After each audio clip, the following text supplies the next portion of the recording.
Mesdames, Messieurs, peuple congolais, le saviez-vous que depuis le coup d'État constitutionnel de 2015, suivi du hold-up électoral de 2016 et le statu quo politique, et n'oublions pas la crise non seulement sociopolitique, économique et humanitaire, et qui depuis ce hold-up est en train d'enfoncer ce Congo-Brazzaville. Mais le Congo est en train de s'enfoncer, de se noyer, mais pas pour tout le monde. Et pourquoi? Parce que la France-Afrique, en ce moment, elle est en train de chercher son nouveau produit, son nouveau, comment on appelle ça, son nouveau pion. La demande est tellement forte et qu'il ne sait pas où mettre les pieds. Vous savez qu'il y a des gens, il y a des Congolais qui squattent devant le quai d'Orsay à Paris. Il y a des Congolais qui squattent devant le palais de l'Élysée. Ils disent j'attends mon tour. Pour eux, et tout ce qui s'est passé, tous les autres ont échoué. Je peux arriver. Pour sauver ce pays-là, il faut que vous me donnez les moyens pour aller prendre le pouvoir là-bas. Mais ça ne se passe pas comme ça. Il y a tout un cheminement pour arriver à être le pion de la France-Afrique qui pourrait être là que pour détruire ce Congo. Comme on en voit, hein, on voit, tout le monde le sait, et que la France-Afrique, excusez-moi, est devenu le problème. On a vu ça dans les médias et réseaux sociaux, que les présidents africains commencent à prendre conscience qu'avec la France, Afrique et compagnie, on ne pourra jamais s'en sortir. On va rentrer dans les ténèbres. Mais qui sont ces présidents-là? C'est quoi comme président? Les sous-préfets, les sous-tétents négriers et compagnie qui sont placés là par la France, qui cherchent à s'affranchir de cette même France-Afrique qui est en train de noyer tout un continent à l'échelle francophone. Bon, moi je ne sais pas si on peut être à la fois au four et être à la fois au four et au moulin, ou être juge et avocat. Moi, je ne peux pas rentrer là. Parce que tous ces mondes-là, ils font partie des mêmes écuries, des mêmes oligarchies qui ont été placées là pour détruire l'Afrique, le continent africain à cette échelle de l'Afrique francophone. Donc je vais ici révéler quelque chose qui se passe en ce moment. Donc notons au passage que bon, la fille là qui avait dit là, Ketia Bwanga, il avait écrit un livre là aux éditions Edilivre, qui avait dit que bon, dans ce livre là, génial, il avait dit que l'ennemi du noir, c'est le noir. L'ennemi de l'Afrique, c'est l'Africain lui-même. Parce qu'il existe une certaine mentalité africaine qui nuit gravement à l'évolution du continent noir ou du continent africain. Sinon, depuis la nuit des temps, on se serait déjà en sorti par rapport à ça. Parce que ce que nous avions suivi depuis l'esclavage, le colonialisme et compagnie, ben, il y a eu d'autres peuples qui ont suivi ça. Mais nous ne sommes jamais affranchis de cet état d'esprit parce qu'il y a tout simplement cette prédisposition génétique, cette génétique du malheur, cette génétique qui consiste à s'auto-détruire. Mesdames, Messieurs, donc, ceci dit, je vous lis pour les gens qui, bon, certains sont déjà initiés, sont déjà informés. Bon, pour ceux qui sont encore fans, parce que peut-être qu'ils ont déjà choisi leur pion. Bon, mais ceux qui veulent aller accompagner ces pions, être des ministrants, des députrons, tous ceux qui sont ensemble avec eux, bon ben, peut-être qu'ils pourront certainement aller travailler avec eux, avec ces dictateurs. Parce que qui se ressemble, s'assemble. Et donc, par conséquent, tous ceux qui sont avec les régimes dictatoriaux là, et tyranniques de l'Afrique francophone, qui sont d'abord à caractère liberticide, antisocial, criminogène et même d'appropriation de ces écosystèmes, et qui sont là que pour dire non, nous avions la France, nous utilisons la France comme compagnie d'assurance pour nous protéger, et donc la France donne des coups pour ceux qui veulent devenir dictateurs en Afrique francophone pour détruire ce peuple noir à cette échelle-là. Donc il y a des cours de dictateurs, hein, d'éducation à la dictature en Afrique, Oui, vous savez que l'Afrique francophone, c'est 2/3 des dictateurs du continent noir. Les plus liberticides, antidémocratiques, antisociaux et criminogènes, et voies d'appropriation, comme je vous l'ai dit. Ils ne respectent aucune loi, ni les lois des sociétés constituées autres. On est au cœur de la loi du plus fort et de la jungle. Bien sûr que nous sommes en présence d'une France-Afrique médiévale, moyenâgeuse, où on applique encore les lois de la sélection naturelle, au lieu des lois de l'évolution et des sociétés et des civilisations, voire des nouvelles synthèses sociétales. Mesdames, Messieurs, donc il y a des séances de cours de dictature. Donc, j'ai pu avoir à certaines dates, la première date, elle est du 23 décembre 2018. Ça se passe à Paris et dans toute l'Afrique francophone, par des réseaux. Donc il faut être là déjà. Pour avoir ça, il faut soit vous adresser du côté de l'Élysée, palais de l'Élysée, cellule africaine, ou du côté de Quai d'Orsay, ou aller voir les réseaux des dictateurs, pour dire non, mais je suis avec vous, on va travailler pour détruire cette Afrique-là. On est d'accord?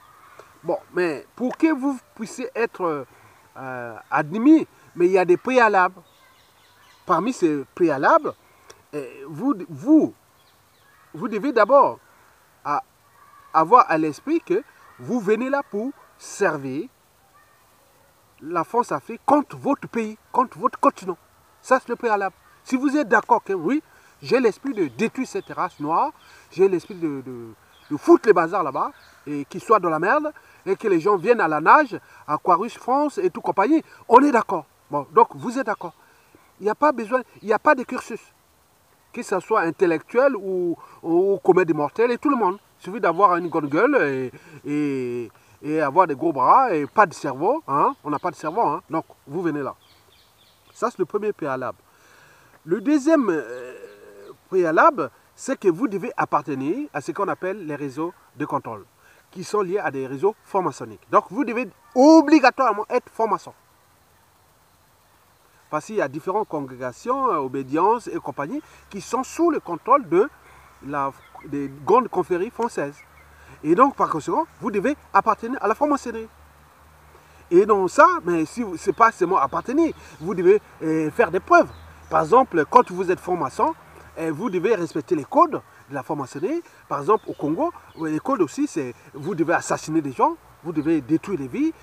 Donc, il n'y a plus de repères ni moral, ni social, et une norme sociale et compagnie. Donc, on devient comme oui, on parle de tout ce que vous connaissez de la franc-maçonnerie au Congo. Elle est criminogène et antisociale, antidémocratique et compagnie. Donc, pour ceux qui cherchent à réformer cette France-Afrique, à l'échelle de la franc-maçonnerie, il ne faudra pas qu'il y ait ces mêmes réseaux. Parce que si ceux qui peuvent apporter un angle, un point de vue sur ça pour réformer cette franc-maçonnerie en Afrique francophone, cela ne peut que passer pour des gens qui ne sont pas francs-maçons, mais qui respectent certaines libertés d'expression et d'association et tout compagnie, liées déjà aux droits, comme on a vu dans les déclarations universelles des droits de l'homme et des citoyens, datant de 1793. Bon donc, bref. Donc, vous devez avoir l'esprit que vous êtes un sauvage, barbare, que vous n'aimez pas les Noirs, vous contestez les Noirs d'ailleurs, vous voulez que les Noirs ne soient pas bien dans les conditions qu'on connaît, et deuxièmement, il faut être dans un réseau de contrôle, c'est-à-dire les francs-maçons. Et aujourd'hui, dans la résistance congolaise, il y a tellement de francs-maçons qui livrent des formations aussi à Sassou par des réseaux parallèles et compagnie. Et du côté des éducateurs, ils sont ensemble. Mais ils luttent contre que le pays ne soit pas noyé, que les conditions de vie ne soient pas exécrables. Mais ils sont dans ce même réseau. Donc, c'est eux. Donc, vous devez comprendre que vous devez être dans ces réseaux. Troisièmement, vous devez déjà commencer à atteindre certains objectifs. Ça veut dire que vous avez fait des preuves par rapport à ce qui est du comportement déjà liberticide, antidémocratique, antisocial et criminogène. Si vous remplissez ces conditions, vous sermentez que oui, moi je suis là pour détruire l'Afrique, pour qu'elle n'avance pas. Et à ce moment-là, c'est bon. Donc vous remplissez les conditions. Déjà, les préalables des conditions d'admission. Mais parmi les conditions d'admission, ça ne se fait pas comme ça. Donc il faut déjà être lié à tous ces réseaux de préalables précités. Et après, bon, qu'est-ce qu'il faut faire? Donc, vous devez être introduit par les services qui vont travailler avec vous. Et à ce moment-là, vous devenez déjà un initié, hein, pas initié, un débutant, après vous allez devenir confirmé, débutant. Voilà, il y a tout un processus pour ça. Pour détruire, l'enjeu est de détruire la race noire. Si vous êtes pour détruire la race noire, tant mieux. Mesdames, Messieurs, donc vous devez accepter ça à cette échelle. Alors, je vous rappelle que l'Afrique francophone regroupe 2 tiers des dictateurs qui remplissent ces conditions-là. L'Afrique noire francophone regroupe 2 tiers des dictateurs qui remplissent ces conditions-là. L'Afrique noire francophone regroupe les 2 tiers des dictateurs du continent, qui sont les plus liberticides, anti-démocratiques, anti-socio-criminels. Toute cette Afrique francophone est en train de s'enfoncer. Donc vous devez accompagner ça. Donc, pour commencer, déjà, je vous dis, il y a beaucoup de gens qui squattent là dans les palais de l'Élysée ou autour de l'Élysée. Ils squattent, ils cherchent à faire pour montrer qu'ils sont là et pour aller détruire cette Afrique. C'est un acharnement. Et qui fait rire même les Indiens, les Asiatiques et toutes les races du monde, les Arabes et compagnie. On dit, mais mon Dieu, la race noire, c'est pas... les boucs émissaires et compagnie, ils ne sont pas capables. Ils s'acharnent contre eux-mêmes. Oui, c'est ça. C'est comme les diables des Tasmanie.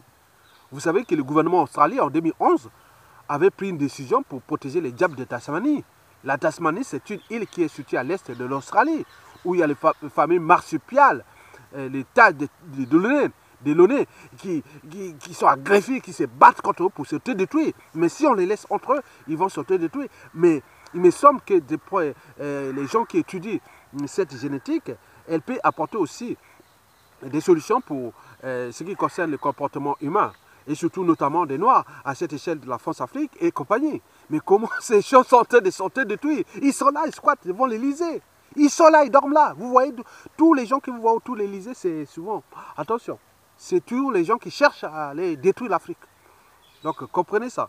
Mesdames, Messieurs, après, ceci dit, bon, vous devez passer sur un stade de formation d'abord anthropologique. Donc on va dire que comment être humain et autres. Est-ce que vous êtes humain? Non, je ne suis pas humain, d'accord. Est-ce que vous êtes reptilien? Vérité ou mensonge, c'est pareil. Oui, je suis reptilien. Est-ce que vous êtes anthropophage? Oui, c'est comme ça. Est-ce que vous devez passer ce stage-là? Et après, on va vous introduire dans des rôles de mission. Hein, vous aurez des rôles et des missions, même une certaine visibilité dans les médias et autres. On peut même écrire vos livres ou même faire une promotion dans les médias, réseaux sociaux, et non, pas médias sociaux, et ça ne dépend pas de ça, surtout dans toute la couverture de la France-Afrique. Vous aurez un rôle, une mission, et des événements et autres. On va vous inviter, on va vous faire ceci, mais on vous prépare. Mais avec tout le monde, vous pourrez amener tout le monde. L'idée est que vous amenez plus de monde. Donc on peut vous monter au sommet de la pyramide. Au sommet de la pyramide, au sommet, dans cette zone de France-Afrique, c'est l'éducateur. Donc vous êtes d'accord? Ils sont là pour détruire. On est d'accord? Bon. Mesdames, Messieurs, peuple congolais, ceci dit, après être introduit, donner des rôles, des missions et autres, donc vous allez avoir un statut social et vous allez être, mais surtout ne faites pas le con. Parce que si vous commencez à contester pour votre conscience et autres, que là, je me suis trouvé dans une embrouille, où est-ce qu'on m'amène et autres, non, vous êtes déclassé. Donc évitez d'être déclassé. Donc vous devez continuer comme là, comme dans la mafia. Donc dans la mafia, vous trouverez tout dans la mafia, sauf la sortie. Donc, ce système est pareil. Vous êtes là pour détruire l'Afrique. Donc, il y a une compagnie d'assurance qui s'appelle la France, qui, avec ses moyens, des services et tout ça, on vous donne toutes les missions et autres. Mais de l'autre côté, votre compagnie d'assurance de votre pays, on prend les comptes publics de votre pays, les ressources et toute compagnie, tous les réseaux, et on va vous faire pour détruire. On est là pour détruire. On est dans les processus qu'on appelle en physique, en thermodynamique, on appelle ça l'entropie. Entre l'ordre et le désordre. Vous savez que la matière a toujours tendance à se désagréger, donc à se désuturer.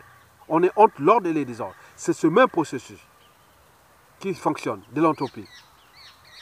Par exemple, si vous prenez une tablette numérique, vous laissez 1 million d'années, elle va devenir une poussière.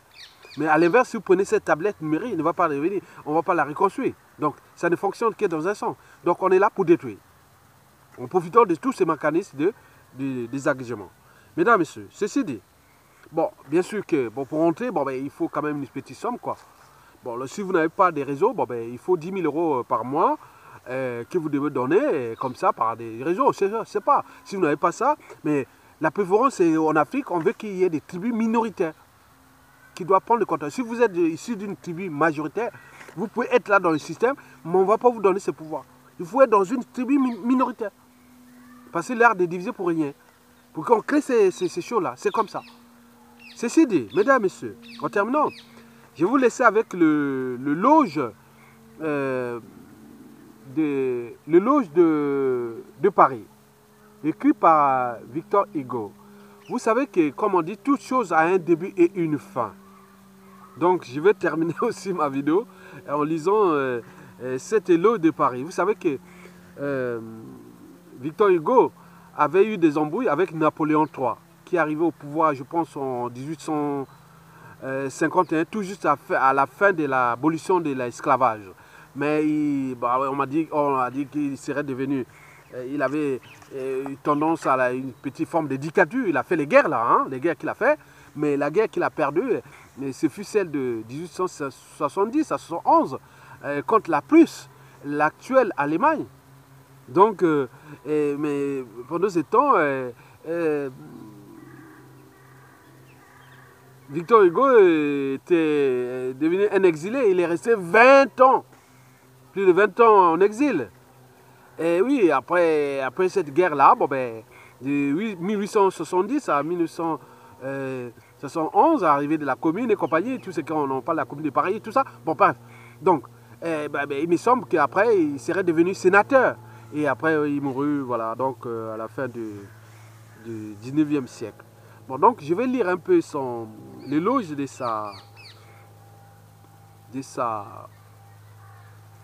l'éloge de Paris. En fait, il avait écrit ce livre-là parce qu'il était en exil. Il y avait l'exposition universelle de Paris de 1867. Donc, il était à l'exil, mais il était là. Donc, les grands esprits sont éternels. Et donc, comme disait Eleanor Roosevelt, que les grands esprits pensent aux idées, les moyens aux événements, les petits aux gens. Donc, Victor Hugo fut un grand esprit. Donc, je vais lire comment on appelle ce loge de Paris, parce que Paris, quelque part, je suis lié maintenant à Paris, parce que quand on parle de la descendance d'Isidore Ayatonga, des séments d'Ayatonga, c'est né à Paris. C'est né à Paris. Bon, c'est né à Paris. Donc, il n'y a pas de souci. Et donc, je vais parler de l'éloge de Paris, de Victor Hugo, écrit entre 1866 et 1867. Donc, il avait déjà presque 17 ans déjà d'exil, je pense, non, oui, c'est ça, peut-être 18 ans déjà d'exil. Bon, bref.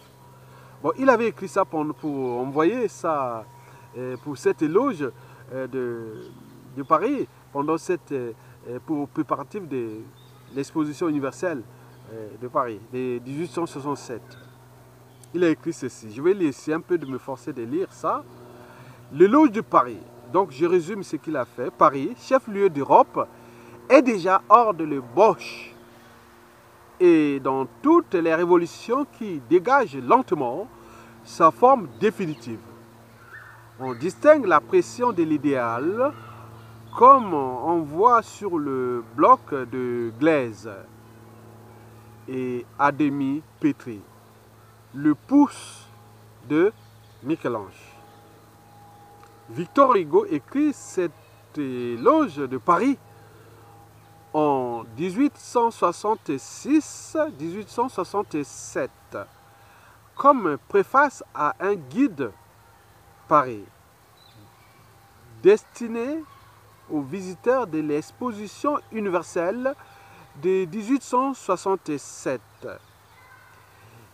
Il le fait depuis son lointain exil de Guernesey, c'est dans les îles britanniques, pour glorifier la nouvelle Jérusalem du genre humain.